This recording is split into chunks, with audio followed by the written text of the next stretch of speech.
ও উম্মতে মুহাম্মাদি আজকে নমুনা কথা বলে যাচ্ছি। আয় আল্লাহ তুমি আমাকেও বাঁচিয়ে নিও, আমার বন্ধুদেরকেও বাঁচিয়ে নিও। হাসরের ময়দানে যখন বিচার হবে, কিয়ামত যখন শুরু হবে, সমস্ত উম্মতের যখন বিচার হবে, আল্লাহর নবীও এক পাশে থাকবে, এক পাশে আল্লাহ থাকবে। আল্লাহ পাক সারা উম্মতের বিচার যখন চলবে, সব বিচার যখন হবে, ওই সময় আল্লাহর হাবিব চুপচাপ থেকে যাবেন।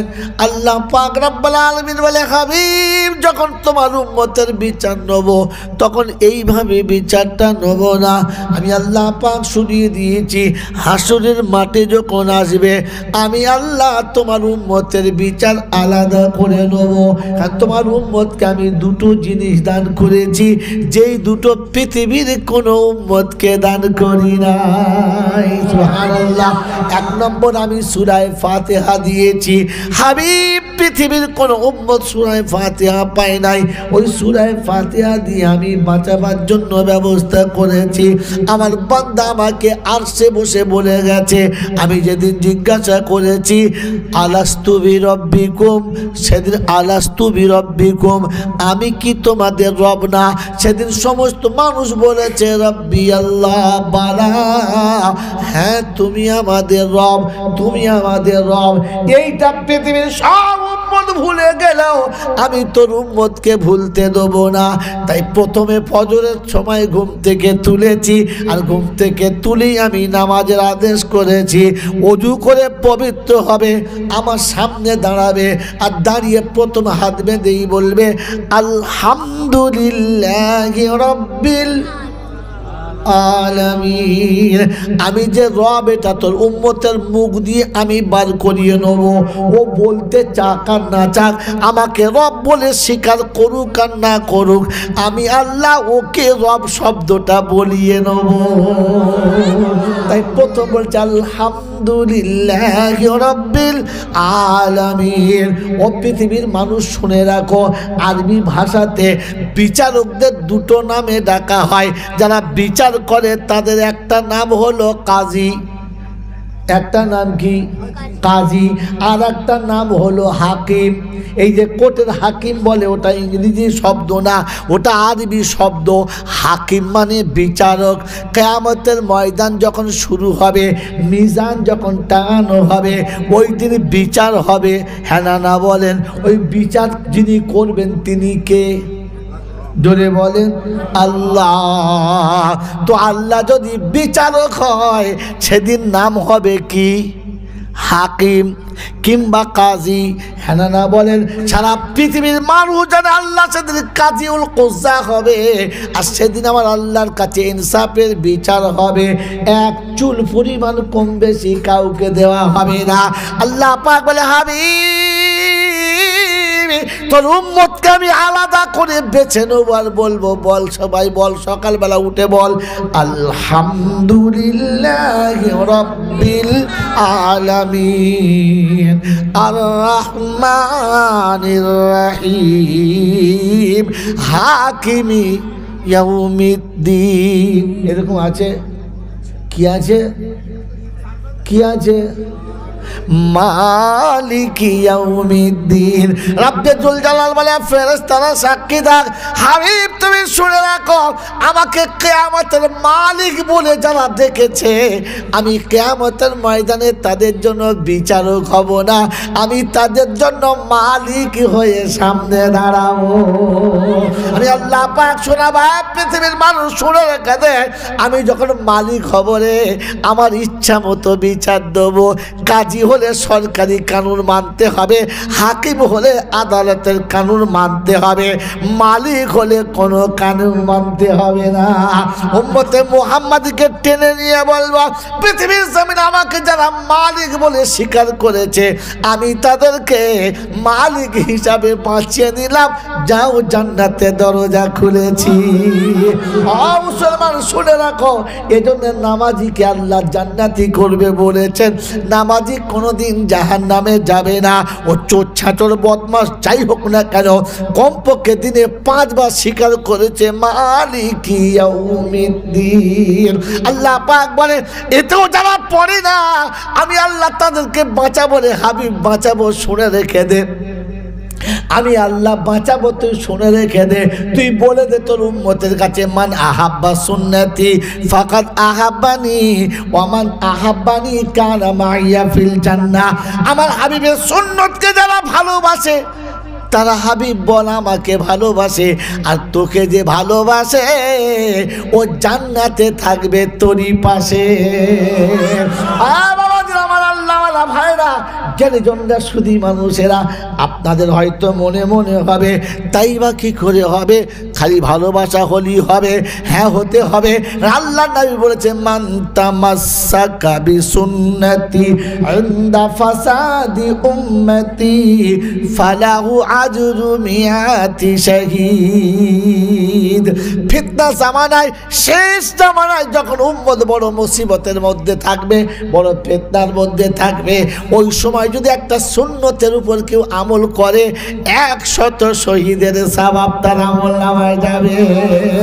ওই তেলানের বন্ধুরা, 100 শহীদের সওয়াব যখন তার আমলনামায় যাবে, আল্লাহর কাছে গিয়ে বলবে রব্বানা 99টা শহীদের সওয়াব আমার পাপের জন্য বাদ দাও, একটা শহীদের সওয়াব দিলে উম্মতকে জান্নাতে যাওয়া থেকে আটকানো যাবে না। চেষ্টা করবে ইনশাআল্লাহ। হ্যাঁ, দাড়ি চাঁচবে ইনশাআল্লাহ।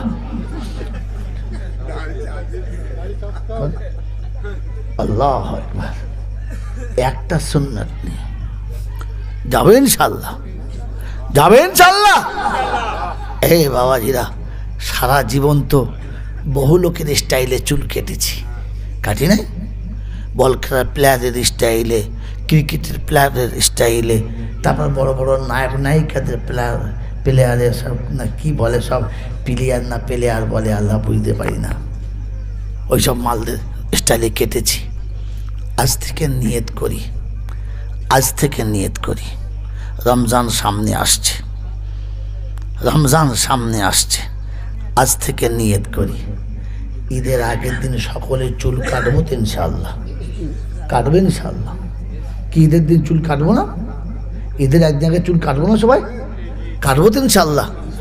আজ থেকে নিয়ত করে নেই যে সারা জীবন তো বহু রকমের প্লেয়ারদের ডিজাইনে কেটেছি, মেসি ফ্যাসি, খুশি ঘুষি, কত রকমের তো ডিজাইনের চুল কেটেছি।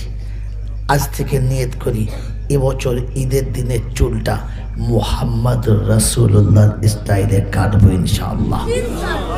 আজ থেকে নিয়ত করে নেন। ঈদের দিন চুল কাটতে গেলে বলবো ভাই জীবনে অনেক কাট তো কেটেছো, আজকের আমার নবীর কাটে চুলটা কেটে দাও। একটা সুন্নত নিয়ে চলো যে আমার নবীর কাটের চুলটা সারা জীবন কাটবো। কাল কিয়ামতের ময়দানে উম্মত এই চুল কাটার কারণেই জান্নাতে চলে যাবে, জান্নাতে চলে যাবে। এগুলো ছাড়াটা জীবন অনেক চুল কেটেছি, অনেকের নামে কেটেছি। আজ থেকে নিয়ত করে নেই যে জীবনে মরার আগের দিন পর্যন্ত আমি যখনই সেলুনে বসবো তখনই বলবো ভাই চুলটা আমার নবীর কাটে কেটে দাও, বাকি যা আছে থাক। চেষ্টা করবেন ইনশাআল্লাহ, করবেন ইনশাআল্লাহ। আমার বাবাজিরা, আমার শোনাচ্ছেন বন্ধুরা, আমার সোনামণি মায়েরা বোনেরা, আজ বলে দিয়ে চলে যাচ্ছে, শুনে রেখে দেন। সারা জীবন অনেক সাজ সেজেছেন, অনেক সাজ সেজেছেন, আজ বলে দিয়ে চলে যাচ্ছি। কোনো মেয়ে যদি বিয়ের দিনে এতটুকু খালি বলে কোনো সাজঘরে গিয়ে পৃথিবীর যত রকমের সাজ তোমরা সাজিয়েছ সাজাও, কিন্তু আজকে রাতটা আমাকে ফাতেমার মতো সাজিয়ে দাও, আজকে রাতটা আমাকে খাদিজার মতো সাজিয়ে দাও। আজ রাতটা খালি একটা রাত, সারা জীবন তোমাদের রঙে রঙিন হব, সারা জীবন তোমাদের কালারে আমি কালার মাখবো, সারা জীবন তোমাদের মতো শাড়ি পরবো, সায়া পরবো, ব্লাউজ পরবো, সব পরবো। আজকে রাতটা আমাকে ফাতেমার মতো একটু সাজতে দাও। মেরে মহতম দোস্তর বুজুর্গ, আমার মায়েরা, তোমাদের পায়ে হাত দিয়ে বলে যাচ্ছি, জাহান্নামে তোমাকে নিয়ে যাওয়ার হিম্মত কারণ হবে না। আল্লাহর কাছে গিয়ে বলবো আল্লাহ কিচ্ছু পারি নাই, একটা রাত তো ফাতেমার মতো সেজেছিলাম, একটা রাত তো সেজেছিলাম, এক রাত তো ফাতেমার মতো ছিলাম, ওই একটা রাতের বদলাটা দিয়ে দাও, এক রাতের বদলা দিয়ে দাও। মেরে মোহতম দোস্ত বুজুর্গ, আমার আল্লাহওয়ালা ভাইরা, জান্নাত তো আল্লাহ সস্তাতে বিক্রি করেছে, ফ্রিতে বিক্রি করেছে। জাহান্নাম টাকা দিয়ে কিনতে হয়, কষ্ট করে কিনতে হয়। জান্নাত কিনতে হয় না, এমনিতেই পাওয়া যায়, শুধু দাঁড়িয়ে থাকলেই হয়। চেষ্টা করবেন ইনশাআল্লাহ, করবেন ইনশাআল্লাহ। তো মালিক ইয়াউমিদ দিন যাকে বাঁচাতে পারলো না, রব্বুল আলামিন বাঁচাতে পারছে না, তো আল্লাহ বলছে এখনো আমি হাল ছাড়ছি না, তোর উম্মতকে বাঁচাবার ব্যবস্থা করেছি। সারা বছরে যখন হলো না, তো একটা রমজানের মাস দিয়েছি, একটা মাস রমজান দিয়েছি। কটা মাস? এক মাস। এই রমজান মাসের তাৎপর্য আপনারা কি শুনেছেন জানি না, কি বুঝেছেন আমরা জানি না। কি শুনেছেন আমি জানি না, আর কি বুঝেছেন জানি না। তবে আজকের এতটুকু বলে যাচ্ছি, আজ থেকে নিয়ত করি রমজান আল্লাহকে পাওয়ার জন্য আদায় করবে ইনশাআল্লাহ। চেষ্টা করবে একটা মাস, একটা মাস, জীবনে একটা মাস চেষ্টা করবে ইনশাআল্লাহ। আল্লাহ পাক বলে এই মাসে নফল নাই, আছে নাই? রমজানে নফল আছে, সুন্নত আছে নাই? কারণ রমজানের প্রত্যেকটি নফলের স্বভাব কতটা বলেন? ফরজের সমান। তাহলে নফল কই? যে মাসের সব আমলগুলোই ফরজ আমার বন্ধু, আর এক ফরজে, এক ফরজে আর একটা ফরজ আদায় করলে কত? আশ্চর্যরা, এতদিন নামাজ তো করতে ইচ্ছা করে নাই, এই রমজানে 1 টাকা দান করলে কত? 70। একটা ফরজ আদায় করলে কত? 70। তাহলে এক মাসে, এক মাস সমান কত মাস? কত মাস? 70 মাস। কত মাস? আরে হিসাব, সহজ হিসাব বলছি, কেন বুঝতে পারছেন না? এক ওয়াক্ত নামাজে যদি 70 ওয়াক্ত হয়, এক ফরজে যদি 70 ফরজ হয়, তো এক মাস সমান কত? 70 মাস। 70 বছর আপনি বাঁচবেন, বেঁচেছেন। আর যদিও 70 বাঁচেন, আপনার তো 10 বছর প্রথম নামালুকে খেতে গেছে, রইল কত? 60 বছর। ক বছর? যদি বলেন 60 বছর। এক মাস যদি 70 মাসের সমান হয়, এক মাস সমান ক বছর? 6 × 72। তাহলে কত হলো? 5 বছর 10 মাস। কি আশ্চর্য মারলে, হিসাবও জানে না। কি কথা বোঝেন নাই? 5 × 12 60, 60 থাকে 10, তাহলে 5 বছর 10 মাস। 5 বছর জোরে বলেন 10 মাস। যদি জীবনে 10টা রমজান পান, তত কত হলো? আরে কত হলো? খেয়ে দিয়েছে। যদি বলেন 50 বছর তো এদিকে হয়েই গেল, আর ওদিকে 10 মাস করে লাগাও, 100 মাস। 100 মাস সমান ক বছর? ফের 10 বছর হয়ে গেল। বাবাজিরা, তাহলে 60 বছর তো এমনি পেয়ে যাচ্ছ, শুধু 5 বছর ঠিক মতো রমজানের রোজা রাখলে। আল্লাহ পাক বলে এত পেয়ে তো পাচ্ছি না, আমি প্রত্যেকটি নফলকে ফরজ করে দিয়েছি। দেখ, লাগা সাপোর্ট, দেখি আমার হাবির উম্মত পার হয় কিনা। বলছে আল্লাহ হবে কি করে? মাল যে গোনা মাল, আটকে গেছে, আর হচ্ছে না। এখন একটা খাতা আছে, এখন একটা খাতা আছে। আমি রমজানে একটা রাত দিয়েছি, একটা রাত, একটা রাত। কত? একটা রাত। ওই রাতের নাম কি? লাইলাতুল কদর। ওই রাতের নাম কি? লাইলাতুল কদর। আর ওই কদরের রাতটা কত মাসের? 1000 মাসের। কত মাসের? 1000 মাসের। এক রাত যদি আল্লাহর কাছে সেজদায় পড়ে কাঁদা যায়, তো 83 বছর 6 মাসের, 6 মাসে পাওয়া যায়। ক বছর? 83 বছর 6 মাস। এই বন্ধু, এদিকে কত ছিল? 5 বছর 10 মাস। 83 5-এ এই কত হলো? হিসাব 88। 10 মাস আর 6 মাস, তাহলে কত হলো? তাহলে মোট কত হলো? 89 বছর 4 মাস। এক বছরে যদি একটা রাত একটা মাস সোজা করে আদায় করে তো 89 বছর 4 মাস। যদি 80 বছর আপনি বাঁচেন তো 80 বছরে 80 মাইনাস করে দেন, তখন থাকছে কত? 9 বছর 4 মাস। আল্লাহ বাকি মালটা দে, হিসাব পরে করবি, আমি জান্নাতে গিয়ে বসে থাকি, তুই হিসাব কর আমাকে। কথা বোঝেন না বোঝেন নাই? আল্লাহ পাক শোনাচ্ছে বাঁচাবো। কি বলেন? দিয়ে চেষ্টা করবে ইনশাআল্লাহ, করবে ইনশাআল্লাহ। বললে এতে হয় না, এতে হয় না, যে এখনো বাকি আছে, দাঁড়া। আমার হাবিবের উম্মতকে আমি বাঁচাবো, কথা দিয়েছি যখন বাঁচাবো, এখনো বাকি আছে। কি বলেন? তো বলেন কি জানেন? জানেন না, কারণ আপনি ও বিষয় তো ভাবেন না। পৃথিবীর কোনো জাত যদি কখনো মসজিদে ঢুকতে চায়, আপনি দরজা খুলে দিন, তবে তাকে একটা কথা বলে দিন যে ভাই একটু পবিত্র হয়ে এসো, এটা পাক জায়গা, হাত পাটা ভালো করে ধুয়ে নাও, হাতটা পাটা ভালো করে ধুয়ে নাও, কাপড়টা পরিষ্কার নাও, এসো, তাকে মসজিদে ঢুকতে দাও। পৃথিবীর কোনো জাতের মানুষ যদি তোমার কাছে বলে ভাই তোমাদের কোরআনটা একবার দাও না দেখি, কোনোদিন বলবে না যে না দেবো না। এতটুকু বলবে যে ভাই এটা পবিত্র কিতাব, এটাকে স্পর্শ করলে একটু পবিত্র হতে হয়, একটু স্নান করে নাও। যদি স্নান করে এসে থাকো তাহলে একটা কাজ করো, হাত দুটো কমপক্ষে একটু ভালো করে ধুয়ে নাও। যে হাতে তুমি স্পর্শ করবে হাত দুটো ভালো করে ধুয়ে নাও, মুখটা একটু ভালো করে ধুয়ে নাও, ফের তার হাতে তুলে দাও। কারণ এই কোরআনের স্পর্শের কারণে, তোমার মসজিদে প্রবেশ করার কারণে ওই মানুষটা হয়তো কলেমা নসিব হবে, হেদায়েত নসিব হয়ে যাবে তোমার এই কোরআন তার হাতে দেওয়ার কারণে। যদি তুমি তাকে বঞ্চিত করো তো কিয়ামতের ময়দানে যেদিন আল্লাহ সামনে ডাকবে, ওই বলবে আল্লাহ আমি কোরআন নিতে চেয়েছিলাম, তোমার বান্দা দেয় নাই, সেদিন আর বিপদের শেষ থাকবে না। বলি দাঁড়ান, সেদিন আর বিপদের শেষ থাকবে না। পৃথিবীর কোনো জাতি যদি মসজিদে ঢুকতে যায় আর আপনি যদি ঢুকতে না দেন, আর কিয়ামতের ময়দানে যদি ও একবার দাঁড়িয়ে বলে দেয় যে খোদা তোর ঘরে আমি যেতে চেয়েছিলাম, তোর এই বান্দা যেতে দেয় নাই, তাহলে ও তো জান্নাতে যাবেই। তোরা জান্নাতে ঢোকা হবে কিনা সন্দেহ নেই, তোরা জান্নাত ঢোকা হবে কিনা আশা করা যায় না। এই জন্য মেরে মোহতম দোস্ত বুজুর্গ, কোনো জাতের মানুষ কোনো সময় কোনো কিছু মসজিদে দিলে, মাদ্রাসা দিলে সাদরে নেবেন, ভালোবেসে নেবেন, আদর করে নেবেন।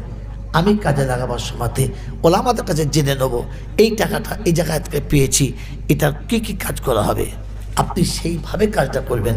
কিন্তু ওর মুখের উপরে কখনো বলবেন না যে না আপনার টাকা নেওয়া হবে না। না, হয়তো ওই টাকাটার কারণে মানুষটা হেদায়েত পেয়ে যাবে, ওই টাকাটার কারণে মানুষটা সহি রাস্তায় চলে আসবে। আমার আল্লাহওয়ালা ভাইয়েরা, জ্ঞানীজনরা, সতী মানুষরা, ইসলাম এই জন্য সব থেকে উদার ধর্মের নাম। ইসলাম কখনো কষ্ট দেয় না, ইসলাম কখনো অশান্তির দলে আনে না।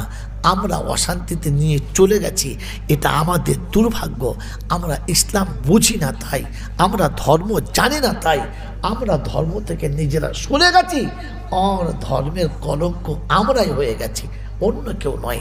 আমার বন্ধুরা, আমার আল্লাহওয়ালা ভাইরা, বিশ্বনবী জনাবে মুহাম্মদ রাসূলুল্লাহ সাল্লাল্লাহু তাআলা আলাইহি ওয়াসাল্লামের কাছে কাদেসিয়া সাহেব যুদ্ধতে, আমার মনে হয় যত সময় কাদেসিয়া যুদ্ধতে, আমার বন্ধু, আমার আল্লাহওয়ালা ভাইরা, দুশমন প্রতিপক্ষ তাদের শত্রুদেরকে, তাদের সৈনিকদেরকে উত্তেজিত করার জন্য তাদের নিজেদেরই একটা বোন অপরূপ সুন্দরী তাকে সাজিয়ে মডেল করে সামনে ধরে বলেছিল এই যুদ্ধে যে সব থেকে বড় বীরত্বের পরিচয় দেবে, আমার বোনটাকে তাকে উপঢৌক হিসেবে দেবো, আমার বোনটাকে তার ভোগের পাত্র বানিয়ে দেবো। এই বলে বোনকেও যুদ্ধে নিয়ে গেছে। কিন্তু দুর্ভাগ্য, ইসলামের সঙ্গে যুদ্ধের সময় কাদেসিয়ার যুদ্ধেতে দুশ্মন যখন হেরে গেল, সবাই যখন পালিয়ে চলে গেল, এই মেয়েটা ধরা পড়ে গেল। আমার বন্ধুরা, আমার আল্লাহওয়ালা ভাইরা চিৎকার মেরে ডাকছে ভাই আমাকে বাঁচাও, আমার বন্ধু আমাকে বাঁচাও। যারা আমার যৌবনের উপরে লালিত হয়ে লালসায় যুদ্ধে এসেছিলে, তোমরা কমপক্ষে আমাকে তো বাঁচাও, আমি ধরা পড়ে গেছি। কেউ তাকালো না, সব যা পালিয়ে চলে গেছে। এই ভদ্রমহিলা ধরা পড়ে গেল, এনাকে নিয়ে আসা হলো আল্লাহ নবীর মসজিদে নববীতে নিয়ে আসা হলো, রাখা হলো। এত বেবিচ্ছি গালি, এত নোংরা ভাষা, এত এত অশ্লীল ভাষা যে কানে শোনা যায় না। সবার সামনে বলছে, ইহাঁ থেকে আল্লাহ নবীকে যেমন খুশি তেমন করে গালি দিচ্ছে, সে গালি সহ্য করা যায় না। সাহাবাদের মনে হচ্ছে একবার কুচে দিই, সঙ্গে সঙ্গে মূলের মতো কুচে দিই, গাজরের মতো কুচে দিই, কিন্তু রাসূলের নিষেধ, বন্দীকে মারা যাবে না, তাই মারতে পারছে না। সবাই গিয়ে রাসূলের কাছে অভিযোগ করলো, ইয়া রাসূলুল্লাহ, ওই মেয়েটা এত বদমেজাজ, শরীরে কোনো কাপড়ই নেই, নোংরা কাপড় পরে আছে, এরপরে গালাগালি করছে, খেতে দিলে খায় না, খেতে দিলে খাবারও খায় না, গালাগালি করছে। আল্লাহ নবী বললে, কেউ ওর সঙ্গে বেয়াদবি করবে না, ওকে ভালো জায়গায় রাখো, ভালো খাবার দাও। বলে আসলে খাবার খাচ্ছে না, যে খাবার নিয়ে যাচ্ছে তার সাথে বেয়াদবি করছে, খাবার তো ফেলে দিচ্ছে, খাচ্ছে না। আল্লাহর পেয়ারা নবী সাল্লাল্লাহু আলাইহি ওয়াসাল্লাম ফজরের নামাজ পড়ে মদিনার মসজিদের ওই কারাগারের কাছে গেলেন, যেখানে মহিলাদের রাখা আছে, মেয়েটাও সামনে আছে। মেরে মহতম দুস্থ বুজুর্গ, আল্লাহওয়ালা ভাইরা, আল্লাহ নবী সাল্লাল্লাহু আলাইহি ওয়াসাল্লাম কাছে গেলেন, ওর কাছে গিয়ে মোবারক মাথার পাগড়ি খুলে মেয়েটির মাথাতে চাপা দিয়ে দিলেন, আর দিয়ে বললেন, মা, তুমি খানা খাও নাই কেন? কেন খানা খাও নাই তুমি? এই চাদরটা যখন মাথার উপর চাপিয়েছে, সাহাবাদের সকলের মনের কোণে একটা কষ্ট হয়েছে, শরীরে রক্ত শিহরণ জেগেছে, পশমগুলো ঠাড়ো হয়ে গেছে। বিশ্বনবী জন্য মুহাম্মদ রাসূলুল্লাহ তার মোবারক গায়ের চাদর, যেটা আমরা ধুলোতে স্পর্শ করতে দিই না, সেই চাদরটা ওইরকম একটা নোংরা মেয়ে, যার গোটা শরীরটা নাপাকে ভর্তি, গোটা শরীরটা আবরণ ছাড়া রয়েছে, বিবিধকেল দুশ্চরিত্রা, তার মাথার উপর দিয়ে দিলেন, আর মাথাতে চাপিয়ে দিয়ে রেখে দিয়ে বললেন, মা, শরীরটা খুলে লোককে দেখাতে নেই, আল্লাহ তোমার যে শরীর দিয়েছে, এই শরীর অন্যের দেখানোর জন্য নয়, এটাকে আবরণ করে রাখতে হয়। মা, চাদরটা দিয়ে ঢেকে দিলেন, গায়ে পরিয়ে দিলেন, আর খাবার নিজে হাতে নিয়ে সামনে তুলে ধরলেন। বিশ্বনবী খাবারের প্লেটটা যখন সামনে ধরেছে, আমার বন্ধুরা, আমার আল্লাহওয়ালা ভাইয়েরা, ভদ্রমহিলা কোনো কথা না বলে নীরবে হাতে খাবার খেয়ে নিয়েছেন। পরপর জিজ্ঞাসা করছে, বলো তুমি কি চাও? আগে আমার হাতে খাও, তারপরে বলো কি চাও। বেটির মতো নিজে হাতে খাইয়ে দিলেন, তারপর বললেন, কি চাও? বলে, কিচ্ছু চাই না, আমাকে আমার ভাই বোনের কাছে ফিরে যেতে দাও, আমি আজাদ হতে চাই, ফিরে যেতে চাই। বিশ্বনবী জানাবে মুহাম্মদ রাসূলুল্লাহ সাল্লাল্লাহু তাআলা আলাইহি ওয়াসাল্লাম সাথীদের বললে, দুজন সাথী কারা আছো তৈরি হও, দুজন সাথী তৈরি হও, যারা একে নিরাপদের সাথে, ইজ্জত সম্মানের সাথে, ভালোবাসার সাথে এর বাড়িতে, এর বাপের ঘরে, এর ভাইদের কাছে একে পৌঁছে দেবে। বলো। দুজন সাহাবী তৈরি হলেন। দুশ্মনের মুখে নিজের জানের বাজি লাগাতে চলেছে, যারা কাল আমাদের কাছে হেরে গিয়ে রক্তক্ষয়ী মামলাতে শত শত মানুষকে মৃত্যুর মুখে ঠেলে দিয়ে নিজেরা পরাজিত হয়ে চলে গেছে। আজ তাদের বাড়ির ভিতরে যেতে হবে, তারা আমাদেরকে বাঁচাবে, এরকম কোনো আশা আছে না। কিন্তু রাসূল বলেছে যেতে হবে। দুজন সাথে করে নিয়ে চললেন। রাস্তায় গিয়ে একটু দূরে গিয়ে বললেন, দেখো বোন, তুমি সামনে নয়, তুমি পিছনে এসো, আমরা আগে আগে যাচ্ছি। আর যখন রাস্তার ডাইনে বামে ঘুরতে হবে, এই ছোট্ট ছোট্ট কাঁকড়গুলো তোমার হাতে রাখো, সেদিকে ছুঁড়ে দেবে। আমরা কাঁকড় দেখে বুঝে নেব যে আমাদেরকে রাস্তা পাল্টাতে বলছে, আমাদেরকে রাস্তার ডাইনে বামে ঘুরতে বলছে, সামনে যাবে না। কারণ সামনে যতবার তুমি যাবে ততবার তোমার শরীরটা আমাদের নজরে পড়বে, আর তোমার শরীরের দিকে নজর পড়া এটা আমাদের জন্য পাপের কারণ। ওই শরীরটা দেখতে আমরা রাজি নয়। মেরে মহতম দুস্থ বুজুর্গ বোনের মতো সাথে করে নিয়ে রাস্তা সফর করলেন। পর্দার সঙ্গে নিয়ে গিয়ে যখন কাদেশে পৌঁছালেন, দেশে পৌঁছে গেছে।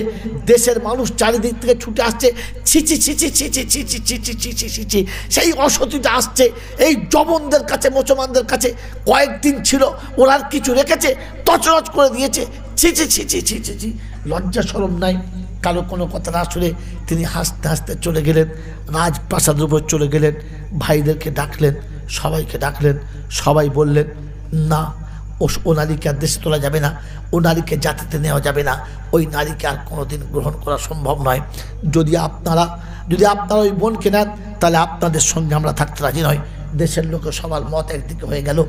ভাইদেরকে সামনে রেখে বোন বললেন, বলো তোমরা কি বলছো বলো, আমি তো তোমাদের কাছে ফিরে এসেছি, আমি তোমাদের কাছে ফিরে এসেছি, বলো কি বলছো বলো। ভাইরাও বলে দিলে, না তোমাকে আর সংসার নেবার মতো, সংসারে ফিরিয়ে নেবার মতো কোনো রাস্তা আমাদের কাছে নেই, কারণ দেশের সমস্ত নেতারা, দেশের সমস্ত ধর্মগুরুরা তোমাকে সমাজ থেকে বহিষ্কৃত করেছে, নেওয়া যাবে না। ওই সময়তে ওই ভদ্র মহিলা বড় জলদ গম্ভীর স্বরে বলেছিলেন, শোনো ভাইরা, শুনে রেখে দাও, আমি ইচ্ছা করলে সারা জন্মের মধ্যে থেকে যেতে পারতাম, আমি কোনোদিন আসতাম না, শুধু এসেছিলাম এই জন্যে যেন তোমরা কেউ বলতে না পারো যে মোহাম্মদ তাকে জোর করে আটকে দিয়েছে। আমার নবীকে কলঙ্কমুক্ত করতে আমি এসেছি। জন্মের পর থেকে পিতার কোলে যে আদর পাই নাই, জন্মের পর থেকে পিতার কোলে যে স্নেহ পাই নাই, জন্মের পর থেকে আজ পর্যন্ত পৃথিবীর কোনো মানুষ যে ভালোবাসা আমাকে দেখায় নাই, আমি মুহাম্মদ রাসূলুল্লাহ সাল্লাল্লাহু আলাইহি ওয়াসাল্লামের কাছে সে আদর ভালোবাসা পেয়েছি। শোনো শোনো ভাইয়েরা, যেদিন আমি আমার যৌবনের উর্বশী হয়ে তোমাদের সামনে এসেছিলাম, সেদিন আমাকে ভোগের পাত্র বানিয়ে তুমি তোমার দেশের মানুষকে উত্তেজিত করেছিলে যে যে যুদ্ধে বীরত্বের পরিচয় দেবে আমাকে তার হাতে তুমি খেলনার পাত্র তুলে দেবে, সে আমাকে ভোগের পাত্র বানাবে। আমি তোমাদের খুশি করতে তাতেও রাজি হয়ে গিয়েছিলাম, নিজের নগ্ন দেহ নিয়ে সবার সামনে দাঁড়িয়ে বলেছিলাম আমি আমাকে তার হাত তুলে দেবো তোমাদের রাজত্ব বাঁচাতে। কিন্তু শুনে দেখো, এই যে চাদরটা পরে আছি না, কার চাদর জানো? এই রুমালটা যার পরে আছি কার রুমাল জানো? বলে না, এটা হলো মুহাম্মাদুর রাসূলুল্লাহ সাল্লাল্লাহু আলাইহি ওয়াসাল্লামের রুমাল। শোনো, তোমাদের কাছ থেকে যখন বন্দী হয়ে চলে যাচ্ছিলাম, আমি আত্মনাদ করেছিলাম, ভাই আমার বাঁচাও, তুমি আমার মায়ের পেটের ভাই, জান দিয়ে চেষ্টা করতে বাঁচাতে, প্রয়োজন হলে আমার সঙ্গে তুমি বন্দী হতে, তুমি ছুটি সেদিন আমাকে বাঁচাতে যাও নাই, বাঁচাতে যাও নাই। তোমার সেই সমস্ত বন্ধুরা যারা আমাকে পাওয়ার জন্য একেবারে লালিত হয়েছিল, পাগলের মতো লড়ছিল, তারা সেদিন কুত্তার মতো লেজ গুটিয়ে ছুটেছে, আর আমি আত্মনাদ করেছি, বন্ধুরা তোমরা আমাকে বাঁচাও। সবাই মিলে চেষ্টাও করলে না বাঁচানোর জন্য, বরং হাসতে হাসতে আমাকে দুশ্মনদের হাতে তুলে দিয়ে চলে এলে। আমি সেখানে যাওয়ার পরে বর্ষণ স্বীকার করি নাই, কারো হাত ধরা দিই নাই, কারো পাশে দাঁড়াই নাই, বরং আমি আমার শক্তি মোতাবেক তাদেরকে তিরস্কার করেছি, গালি দিয়েছি, নোংরা ভাষা বলেছি, তাদের পানি পর্যন্ত স্পর্শ করি নাই, খাবার তো দূরের কথা, পানি স্পর্শ করি নাই। কিন্তু যখন শুনেছে মুহাম্মদ রাসূলুল্লাহ মেয়েটি পানি পান করে নাই, বরং নোংরা কথা বলছে, কোনো গালি গায়ে না মেখে, কোনো নোংরা কথা শরীরে না মেখে, সকালবেলা এসে আমার পাশে দাঁড়িয়ে আমার মাথাতে হাত রেখে নিজের মাথার মুবারক চাদরটা খুলে আমার শরীরটা ঢেকে দিয়ে বলেছে, মা, নারীর শরীরটা খুলে রাখার জন্য না, প্রথম আমাকে কেউ যদি মা বলে আমার হৃদয়টাকে দখল করে থাকে, সেটা মুহাম্মদ রাসূলুল্লাহ সাল্লাল্লাহু আলাইহি ওয়াসাল্লাম, যে আমাকে বলেছে মা শরীরটাকে ঢেকে দাও, তার মোবারক গায়ের চাদর দিয়ে আমাকে প্রথম ঢেকে দিয়েছে, আমাকে নিজে হাতে তুলে খানা খাইয়েছে, যেটা তুমি ভাই জীবনে কখনো করো নাই, যেটা তুমি ভাই, তোমরা ভাইরা কোনোদিন করো নাই। আমার জন্মদাতা পিতা ওরকম করে আমাকে খাওয়াই নাই, আমার যে গর্বে ধরেছে সে খাইছে কিনা যাই না, কিন্তু আমাকে কোলের কাছে বসিয়ে ভালোবেসে আদর করে নিজে হাতে লোকমা তুলে যে আমার মুখে দিয়েছে, খাবার খাই নাই, মনে হচ্ছে আসমান থেকে স্বর্গীয় অমৃত সুধা যেন আমার মুখে আসছিল, আর আমি পান করছিলাম। যখন আমার খাওয়া হয়ে গেছে, পান করা হয়ে গেছে, হৃদয়টা যতটা ভরেছে, মনটা তার থেকে বেশি ভরে গেছে, আর আমি ইসলাম মেনে নিতে বাধ্য হয়ে গেছি। শুধু খালি তোমাদেরকে বলতেছিলাম, আমি কারোর চাপে পড়ে নয়, আমি কারোর জবরদস্তি শিকার হতে নয়, আমি কারোর অত্যাচারে নয়, আমি ইসলাম দেখে ভালোবেসে ফেলেছি, ইসলাম দেখে ভালোবেসে ফেলেছি, ইসলাম বুঝে ভালোবেসে ফেলেছি। তাই সেদিন ওই চাদরটা পরে রাজপ্রাসাদের গায়ে দাঁড়িয়ে নিজের পা দিয়ে প্রাসাদে ঘষে বলেছিল, শোনো, এই প্রাসাদ বাপের হলে, এই রাজত্ব বাপের হলে আমি একটা অংশ এখানে ভাগ পাই, কিন্তু আজ বলে দিয়ে যাচ্ছি, মুহাম্মাদুর রাসূলুল্লাহর সোহবতে থাকা, তার ঘরে দাসী হয়ে থাকা, এরকম প্রাসাদের থেকে অনেক ভালো। তোমাদের প্রাসাদ আমি পা দিয়ে মুছে দিয়ে চলে গেলাম, লাথি মেরে চলে গেলাম তোমাদের প্রাসাদকে। হিম্মত থাকলে তুমি আমার গায়ে টাচ করে দেখাতে পারো, আমার মায়ের পেটের ভাইরা আমাকে যেভাবে গার্ড করে আনে নাই, আমার এই কলেমাওয়ালা দুটো ভাই আমাকে যেভাবে গার্ড করে এনেছে, পৃথিবীর কোনো মায়ের পেটের ভাই তার বোনকে গার্ড করে নাই। সেদিন বলেছিল, ভাই চলুন আবার ফিরে যাচ্ছি আমি আমার সেই নাভির কাছে। আমি শুধু একটু দুশ্মনকে বলতেছিলাম, যে ইসলাম অতটা নোংরা না, যতটা দূর থেকে তোমরা আঙুল তুলে দেখিয়েছ, যতটা দূর থেকে লোককে বুঝিয়েছ। মেরে মহতম দুসরা বুজুর্গ আল্লাহওয়ালা ভাইরা, এটাকে শুনিয়ে দিয়ে গেলাম। একই সঙ্গে আমরা বাস করি, একই দেশে বাস করি, একই পাড়ায় বাস করি, একই সঙ্গে বাস করি। কখনো কারোর প্রতি খারাপ দৃষ্টি না, কারণ সে আমার একটা ভাই, মানুষ হিসেবে আমার ভাই, প্রতিবেশী হিসেবে আমার ভাই, প্রভুর পালন করা লালন করা বান্দা হিসেবে আমার ভাই। শুধু কলেমাতে এক নাই, তাই বলে এতটা দূরত্ব কেন ভাই? সে তো 3 বার আমার কাছে দাবি করতে পারে আমার প্রতিবেশী একটা ভাই ছিল, মানুষ হিসেবে সে আমার একটা ভাই ছিল, আদমের সন্তান হিসেবে সে আমার একটা ভাই ছিল।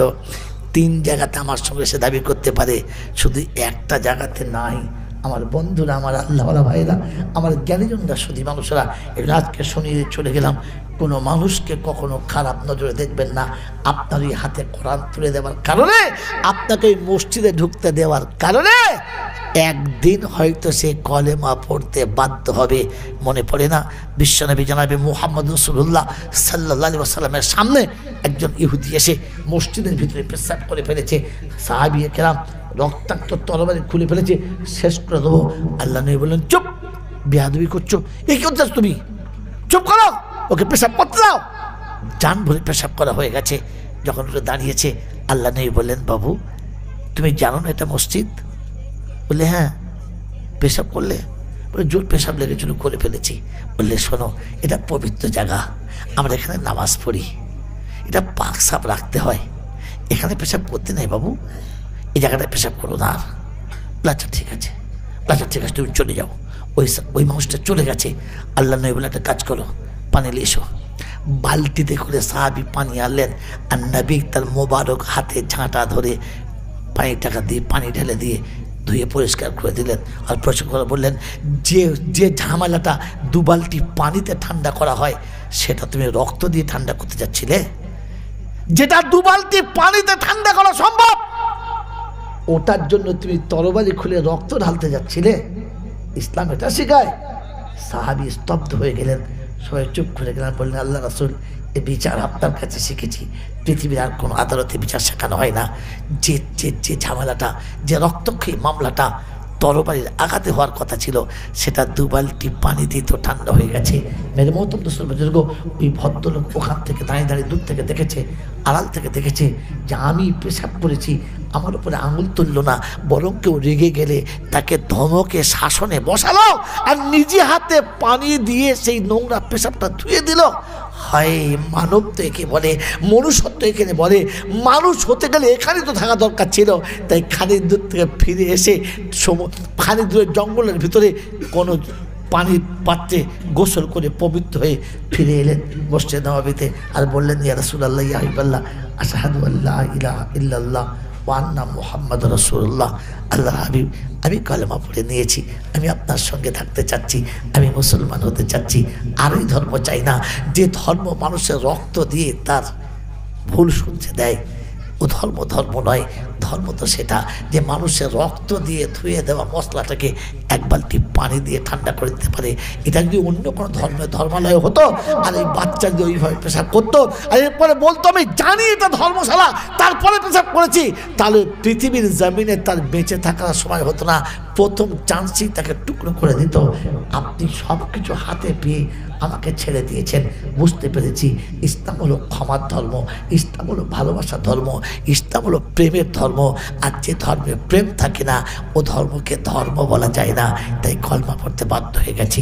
অতএব বন্ধুরা, আজ আপনাদের কাছে শুনে দিয়ে চলে গেলাম বিশ্বনবী জনাব মুহাম্মদ রাসূলুল্লাহ সাল্লাল্লাহু তাআলা আলাইহি ওয়াসাল্লাম যে ধর্ম জাতির কাছে রেখে গেছে, সেটা প্রেমাস্পদ দিয়ে তৈরি করা, সেটা হিংসার কোনো তরবারি দিয়ে নয়। আজ থেকে চলার পথে কোনো সময় কোনো হিংস্র মামলা এলে আমরা যত পারবো সহজে ওটাকে নিবারণ করার, সহজে ওটাকে ঠান্ডা করার, সহজে ওটাকে দূর করার।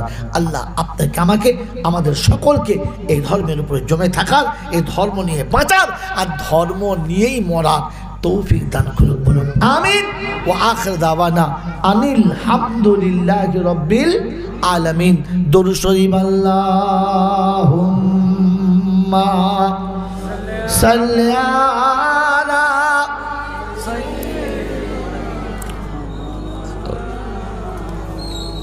وعلى آل سيدنا مولانا محمد চলছে তো আমার আল্লাহ ওয়ালা ভাইরা এই জন্য আমরা সকলে দোয়া করি আর দোয়ার সময়তে মনে করি আমার যেটা পাওনা ওটা আমাকে চেয়ে নিতে হবে কেউ চেয়ে দেবে কেউ বলে দেবে এই আশা এই ধারণাটা মন থেকে মুছে ফেলা ভালো কেন যার কষ্ট সে যখন চায় তখন আল্লাহ সব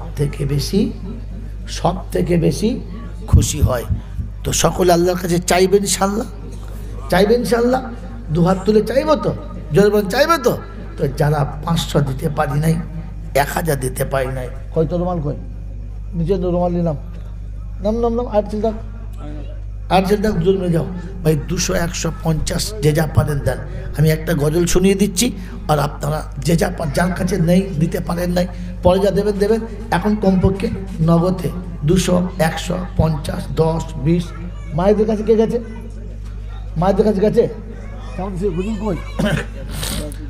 মাদানি রে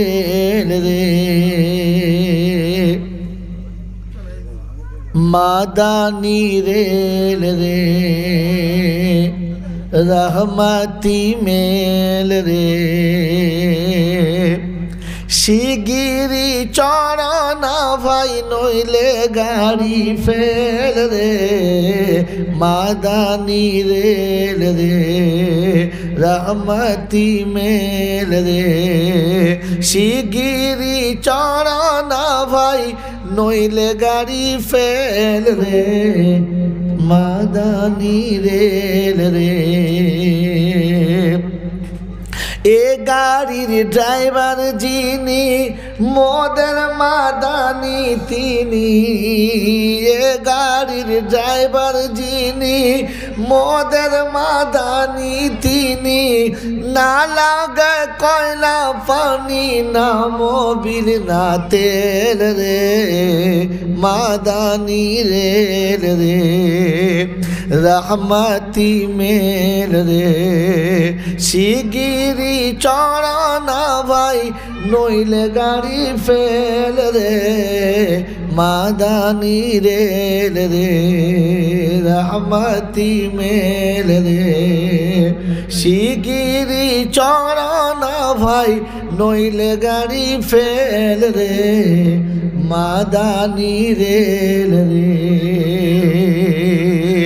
কবরিহার স্টেশন জান্নাতিহার জংশন কবরিহার স্টেশন জান্নাতিহার জংশন না হবে অ্যাক্সিডেন্ট না ডাউন না ফেল রে মাদানি রেল রে রহমতি মেল রে শিগিরি চড়না ভাই নইলে গাড়ি ফেল রে মাদানি রেল রে ধক ধোকা ধক শব্দ করে যাচ্ছে গাড়ি ধীরে ধীরে ধক ধোকা ধক শব্দ করে যাচ্ছে গাড়ি ধীরে ধীরে তকবীরের ধোঁয়া ছাড়ি দিচ্ছে জান্নাত পাড়ি তকবীরের ধোঁয়া ছাড়ি দিচ্ছে জান্নাত পাড়ি জানিবে নিশ্চয় তুমি এ গাড়ি জান্নাত গামী না হবে অ্যাক্সিডেন্ট না ডাউন না ফেল রে মাদানি রেল রে রহমতি মেল রে শিগিরি চড়না ভাই নইলে গাড়ি ফেল রে এ গাড়ির প্যাসেঞ্জার তারা মুমিন মোত্তাকি যারা এ গাড়ির প্যাসেঞ্জার তারা মুমিন মোত্তাকি যারা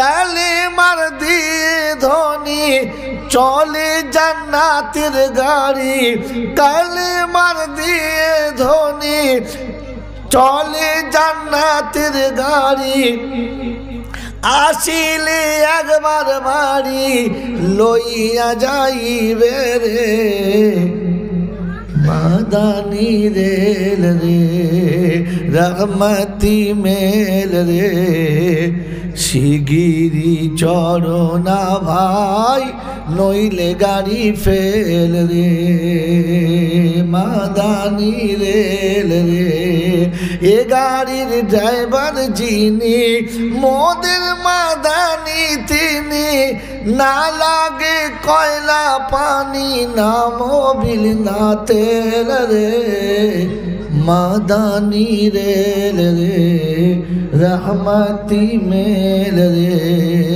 শিগিরি শিগিরি চরণা ভাই নইলে গাড়ি ফেল রে আল্লাহুম্মা সাল্লি আলা